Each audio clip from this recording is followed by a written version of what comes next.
Well, hello there, and welcome to the attic of the Dollhouse for another reading from Grimm's Complete Fairy Tales. That's right. And if you've been here before, you know what we like to do before we dive into another reading from the fairy tales.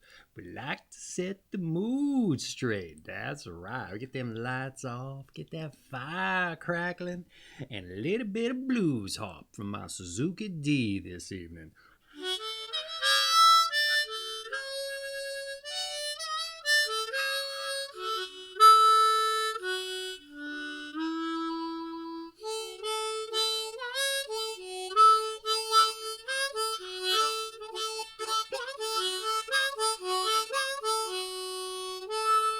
All right.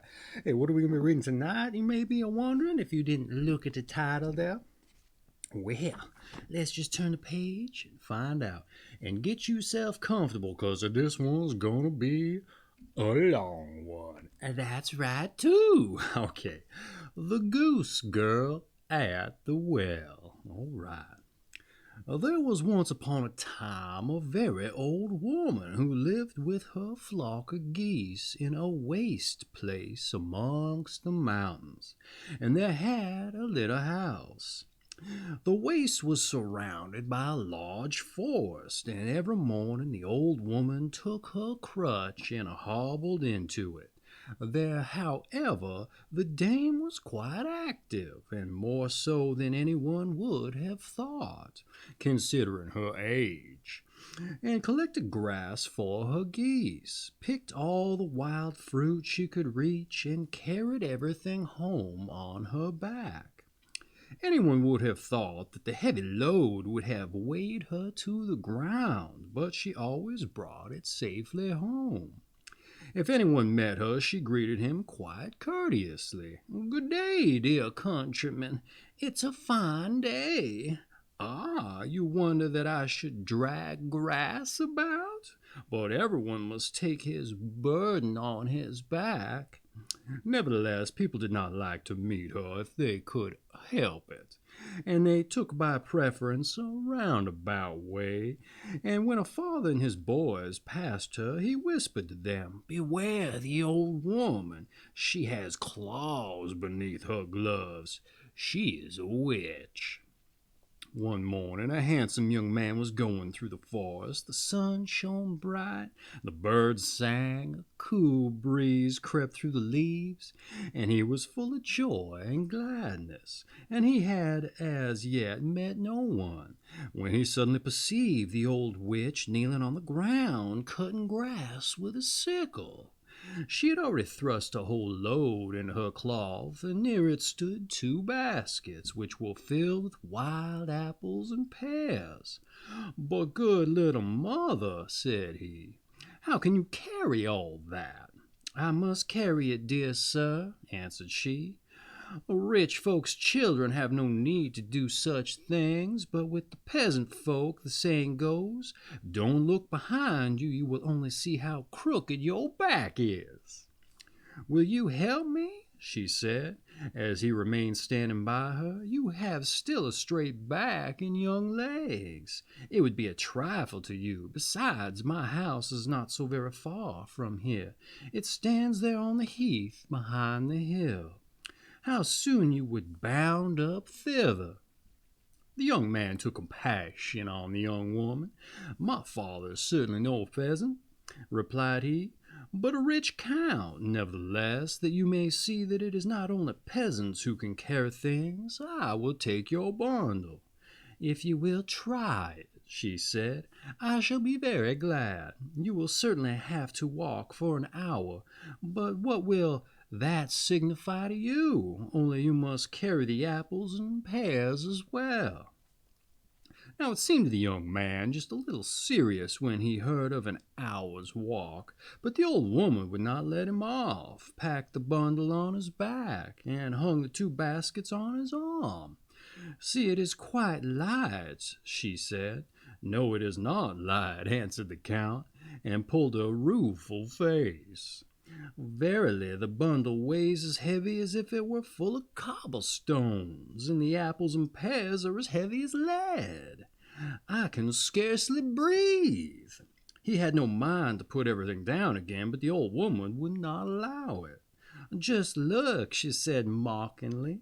"The young gentleman will not carry what I, an old woman, have so often dragged along. You are ready with fine words, but when it comes to be in earnest, you want to take to your heels. Why are you standing loitering there?" she continued.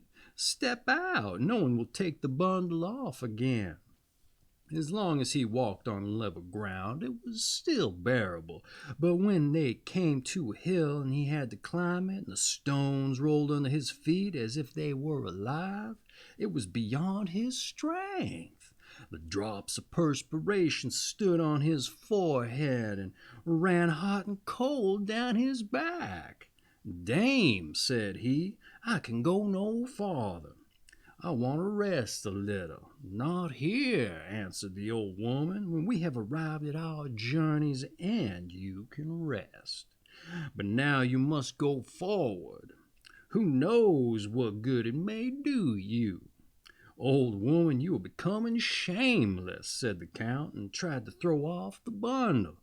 But he labored in vain. It stuck as fast to his back as if it grew there.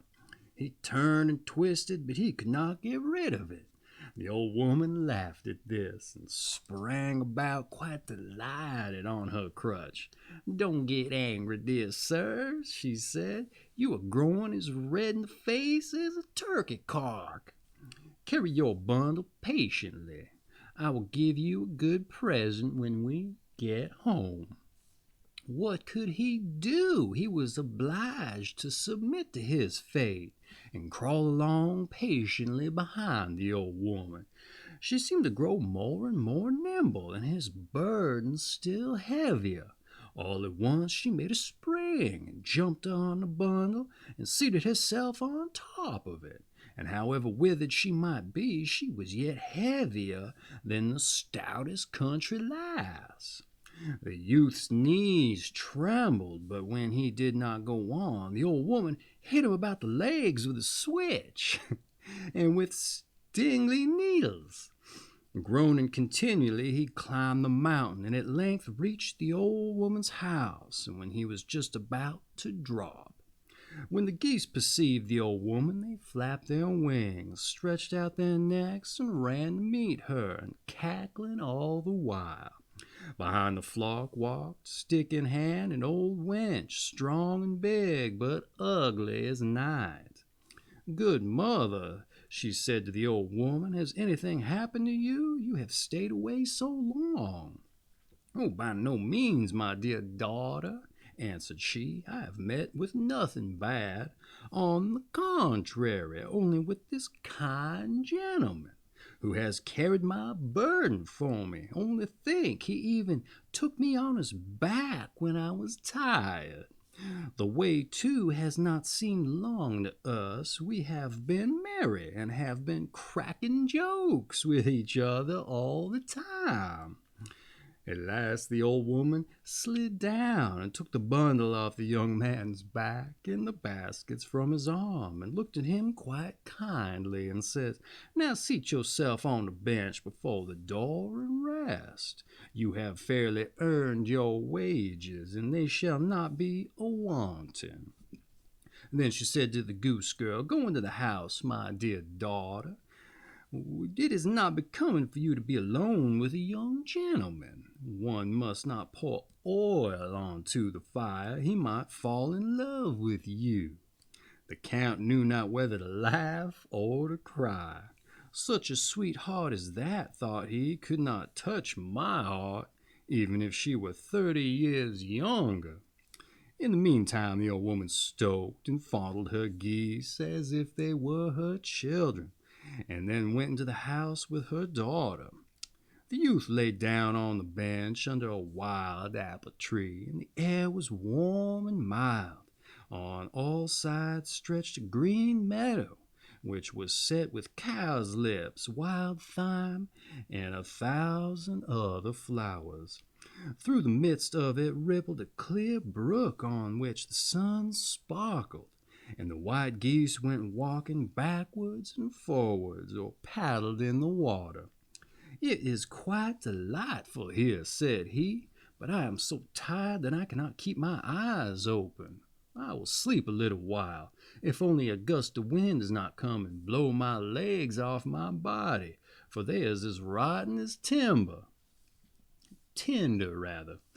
When he had slept a little, the old woman came and shook him till he awoke. "Sit up," said she, "you cannot stay here. I have certainly treated you hardly. Still it has not cost you your life. Of the money and land you have no need. Here is something else for you." Thereupon she thrust a little book into his hand, which was cut out of a single emerald. "Take great care of it," she said. "It will bring you good fortune." The Count sprang up, and as he felt that he was quite fresh, and he recovered his vigor, and he thanked the old woman for her present, he set off without even once looking back at the beautiful daughter. When he was already some way off, he still heard in the distance the noisy cry of the geese. For 3 days the Count had to wander in the wilderness before he could find his way out. He then reached a large town, and as no one knew him, he was led into the royal palace, where the king and queen was sitting on their throne. The Count fell on one knee, drew the emerald book out of his pocket, and laid it at the queen's feet. She bade him to rise and hand her the little book. Hardly, however, had she opened it and looked therein, than she fell as if dead to the ground. The Count was seized by the king's servants, and was being led to prison, when the queen opened her eyes and ordered them to release him, and every one was to go out, as she wished to speak with him in private. When the queen was alone, she began to weep bitterly, and said, "Of what use to me are the splendors and honors with which I am surrounded? Every morning I awake in pain and sorrow. I had 3 daughters, the youngest of whom was so beautiful that the whole world looked on her as a wonder. She was as white as snow and as rosy as an apple blossom, and her hair as radiant as sunbeams. When she cried, not tears fell from her eyes, but pearls and jewels only. And when she was 15 years old, the king summoned all 3 sisters to come before his throne. You should have seen how all the people gazed when the youngest entered. It was just as if the sun were rising." Then the king spoke.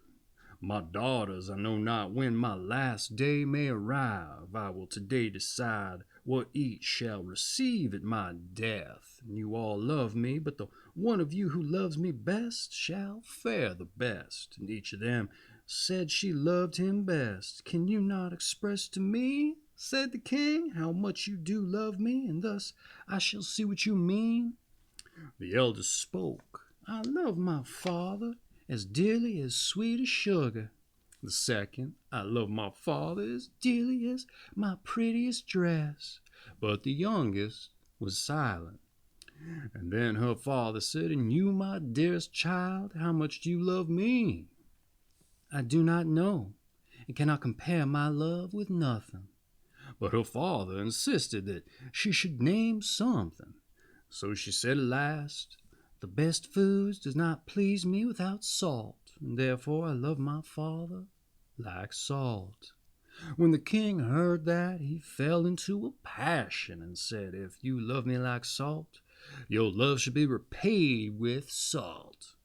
Then he divided the kingdom between the 2 elder, but caused a sack of salt to be bound on the back of the youngest, and the 2 servants had to lead her forth into the wild forest. "We all begged and prayed for her," said the queen, "but the king's anger was not to be appeased. How she cried when she had to leave us! The whole road was strewn with the pearls which flowed from her eyes. And the king soon afterwards repented of his great severity, and had the whole forest search for the poor child, but no one could find her.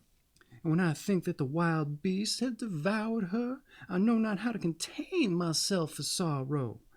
Many a time I console myself with the hope that she is still alive, and may have hidden herself in a cave, or has found shelter with compassionate people. But picture yourself, and when I opened your little emerald book, a pearl lay therein of exactly the same kind as those which used to fall from my daughter's eyes. And then you can also imagine how the sight of it stirred my heart. You must tell me how you came by that pearl." The Count told her that he had received it from an old woman in the forest, and who had appeared very strange to him, and must be a witch, but he had neither seen nor heard anything of the Queen's child. The King and Queen resolved to seek out the old woman. They thought that there where the pearl had been, and they would obtain news of their daughter. The old woman was sitting in that lonely place at her spinning wheel spinning, and it was already dusk, and a log which was burning on the hearth gave a scanty light. All at once there was a noise outside, and the geese were coming home from the pasture and uttering their hoarse cries. Soon afterward the daughter also entered, but the old woman scarcely thanked her, and only shook her head a little. The daughter sat down beside her and took her spinning wheel and twisted the threads as nimbly as a young girl. Thus they both sat for 2 hours, and exchanged never a word. At last something rustled at the window, and 2 fiery eyes peered in. It was an old night owl which cried, "Oh!" 3 times, and the old woman looked up just a little, and then says, "Now, my little daughter, it is time for you to go out and do your work." She rose and went out, and where did she go? Over the meadows into the valley.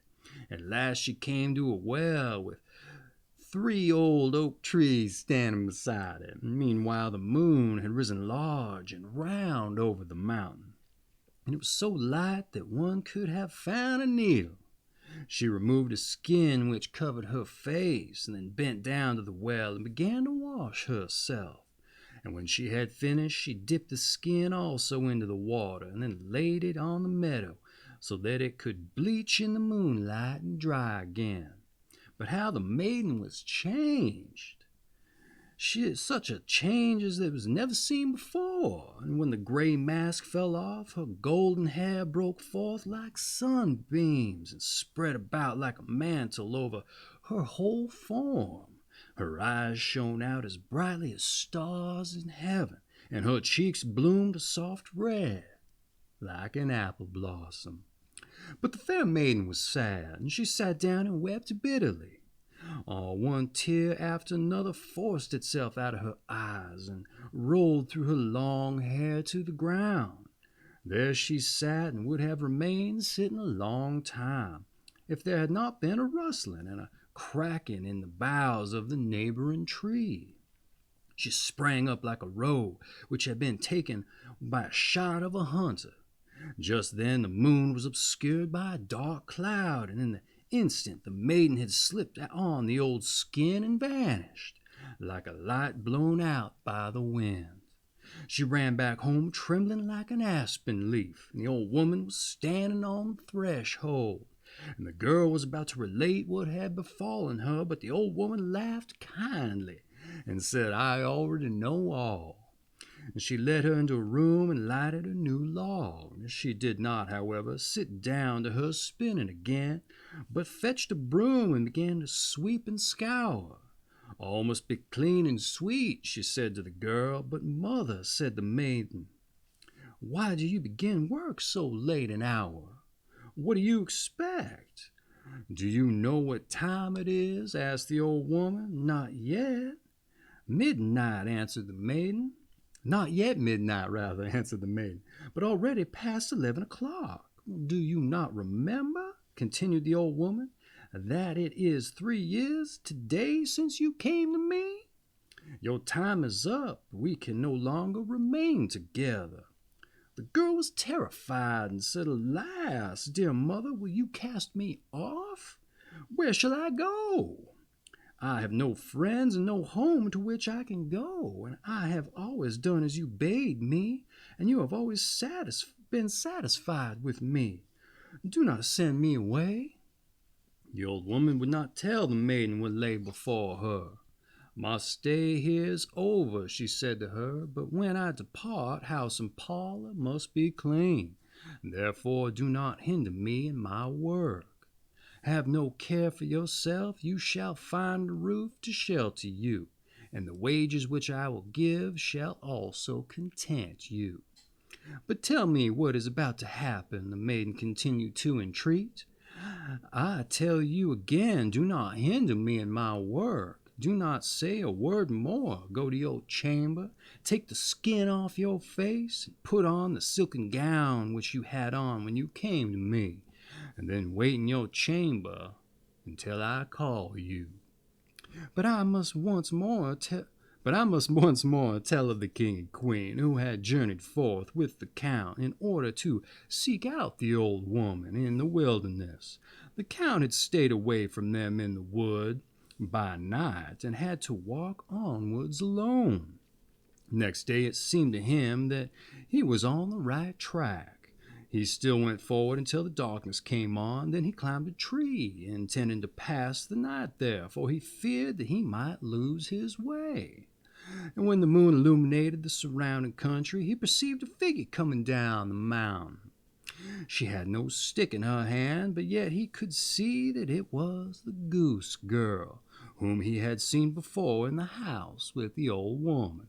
"Oh ho!" cried he, "there she comes, and if I once get hold of one of the witches, the other shall not escape me." But how astonished was he when she went to the well, took off the skin, and washed herself, and when her golden hair fell down all about her, and she was more beautiful than anyone whom he had ever seen in the whole world.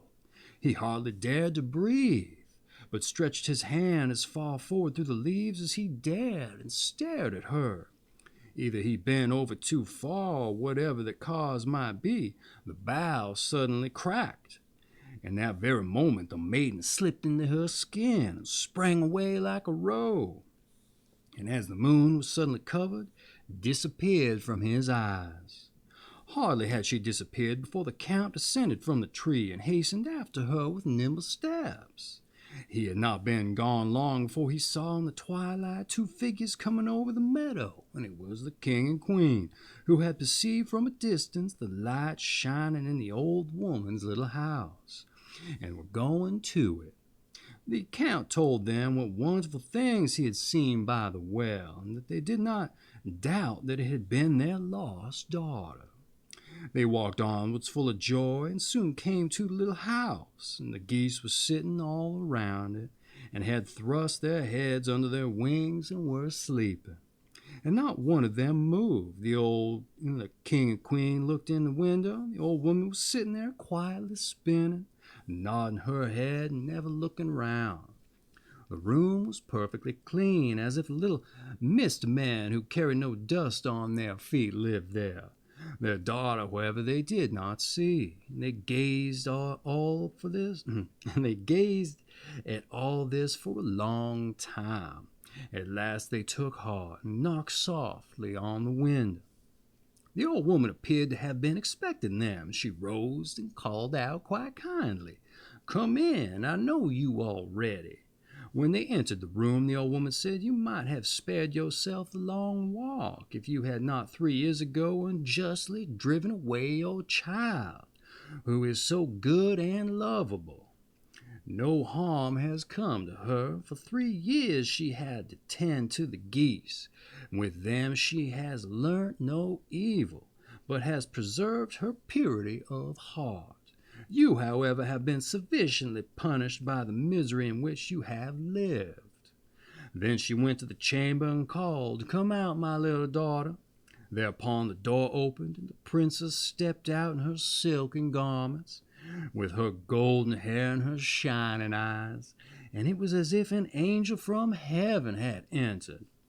She went up to her father and mother, fell on their necks, and kissed them.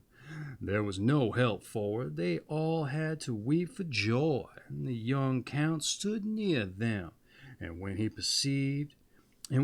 perceived him, she became as red in the face as a moss rose, and she herself did not know why.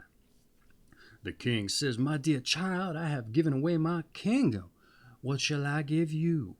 "She needs nothing," said the old woman. "I give her the tears that she has wept on your account. They are precious pearls, finer than those that are found in the sea, and worth more than your whole kingdom. And I give her my little house as a payment for her services." When the old woman had said that, she disappeared from their side. The walls rattled a little, and when the king and queen looked around, the little house had changed into a splendid palace. A royal table had been spread, and the servants were running hither and thither. The story goes still further, but my grandmother, who related it to me, had partly lost her memory, and had forgotten the rest. I shall always believe that the beautiful princess married the count, and that they remained together in the palace and lived there in all their happiness, so long as God willed it. Whether the snow-white geese which were kept near the little hut were very young maidens, no one need take offense, whom the old woman had taken under her protection, and whether they are now received their human forms again, and stayed as handmaidens to the young queen, I do not exactly know, but I suspect it. This much is certain, that the old woman was no witch, as people thought, but a wise woman, who meant well. Very likely it was she who, at the princess's birth, gave her the gift of weeping pearls instead of tears, and that does not happen nowadays, or else the poor woman would soon become rich. And that has been the Goose-Girl at the Well, from Grimm's Complete Fairy Tales. That's right. Oh, a little bit of a longer one, I dare say. I started losing my own endurance like that count on all those heavy bags of grass and the baskets of pears and apples, I say. Did I remember that right? I think I did. Any event, did you like that fairy tale? I thought it was okay. Had some different accounts of things. Mixed in a couple similar elements there from the past, but they went ahead and they made themselves a story about it. I greatly appreciate that, my lord. Anyhow, I have a little affiliate link for this book down there in the description if you're interested in picking yourself up your own copy, or just supporting the channel by shopping through it. Either way, I appreciate it if you do, and if you don't, no big deal either. We're here to serve, that's right, and read us a little Grimm's Complete Fairy Tales and entertain along the way. And with that, let's take us out with a little bit of Suzuki, a crossharp indeed. If I got the breath left, that's right.